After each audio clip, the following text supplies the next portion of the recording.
We're making Pims. We have all of our ingredients and I'm going to start with the orange.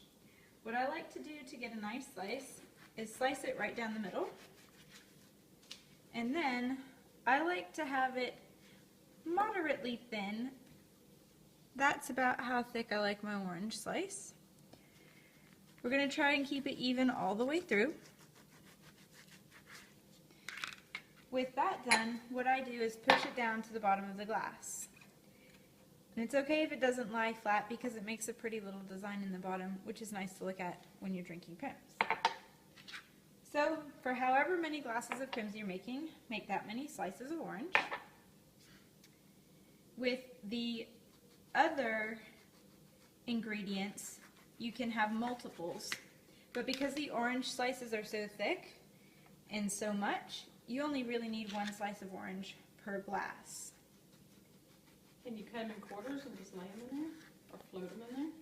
You can prepare them however you like. If you would like to quarter them, which I'll do right now,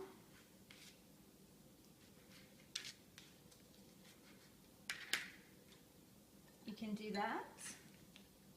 You can leave them in bigger chunks if you would like, and that way, once you've finished drinking the Pims, you can eat the orange. And the second thing I like to put in Pims is strawberry. Make sure that you've washed your strawberry, and then just slice them however you want.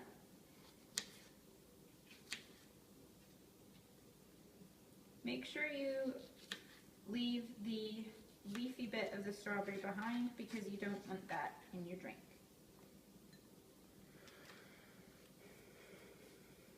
And then just layer it however you like.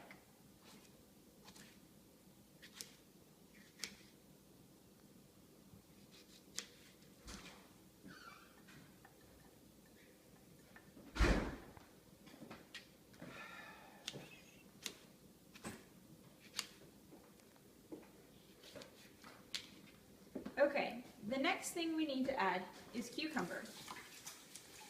Cucumber selection is very important. You want to make sure that you get an English cucumber. These are the cucumbers that are usually wrapped in plastic in the supermarket. The way I like to slice my cucumbers is somewhat thin.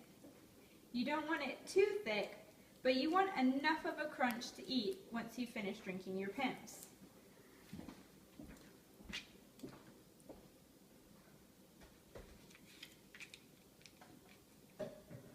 This is just about perfect. In fact, it may be a little bit too thin, but you can choose your thickness however you like.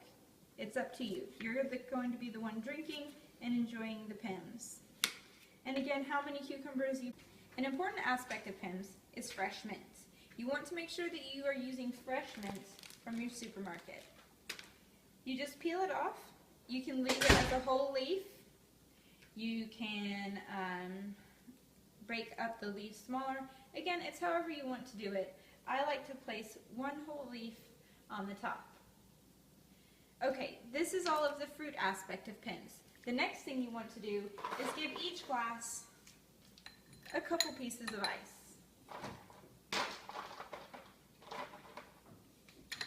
And as you can see, these glasses are already quite full, but the liquid will fill this, and with the amount of fruit in there, it will really make a really robust glass of Pims. Now all we have to do is wait for our lemonade to finish cooling, and then we're ready to enjoy our glasses of Pims. The last stage of making a glass of Pims is combining the Pims and the lemonade. What I recommend for when you're making one glass is a 1:3 ratio. 1 part Pims to 3 parts lemonades. This also goes for a pitcher, but the best way really is just to eye it to make sure it has the right color. So let's open our lemonade here. There's no real put lemonade first or lemonade second. You can go whichever way you like. I put lemonade in first because it's easier to eye how much Pims. Once you have your glass about this full, I would go ahead and recommend you start putting some Pims in. That way you can see if it gets to the right color. Give it a bit of a shake. Stir around. Now because you have your orange in there, it might be difficult to stir, so you might want to give it a little stir, and the color will blend perfectly. This is a lovely color for Pimms. This is just how I like to enjoy it. You can adjust the ratio to enjoy however you like. I hope you enjoyed making a glass of Pimms with us and enjoyed this very sunny day.